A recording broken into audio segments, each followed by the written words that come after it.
नमस्कार, one India Hindi में आपका स्वागत है। मैं हूं राहुल पांडे।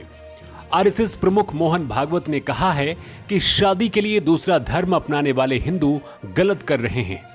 भागवत का कहना है कि ये लोग सिर्फ अपने स्वार्थ के लिए ऐसा कर रहे हैं, क्योंकि हिंदू परिवार अपने बच्चों को अपने धर्म और परंपराओं के लिए गर्व करने वाली बातें और मूल्यों के बारे में नहीं बता रहे। मोहन भागवत ने कहा है कि रूपांतरण कैसे हो जाता है, हमारी लड़कियां और लड़के दूसरे धर्मों में कैसे परिवर्तित हो जाते हैं। हम अपने बच्चों को तैयार नहीं करते हैं। हमें अपने और अपने धर्म पर गर्व करने की जरूरत है। धर्मांतरण को लेकर मोहन भागवत का यह बयान ऐसे समय में आया है जब कई भाजपा शासित राज्यों ने कथित तौर पर लव जिहाद के खिलाफ कानून बनाया है। विपक्षी पार्टियों का यह भी कहना है कि इन कानूनों को आरएसएस के दबाव में ही लाया गया है।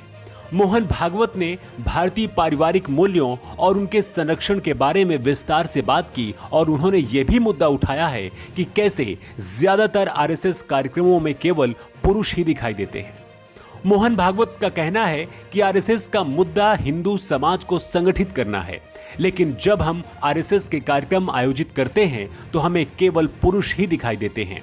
भागवत का कहना है कि अब अगर हम पूरे समाज को संगठित करना चाहते हैं तो इसमें 50% महिलाएं भी होनी चाहिए। सिर्फ इतना ही नहीं, बल्कि आगे उन्होंने मुगलों को लेकर भी सवाल उठाए और निशाना साधा।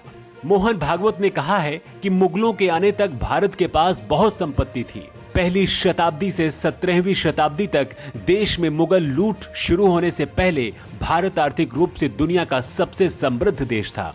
यही वजह थी कि भारत को दुनिया में सोने की चिड़िया कहा जाता था। आरएसएस प्रमुख मोहन भागवत ने हिंदू माता पिताओं को सावधान रहने की नसीहत दी है।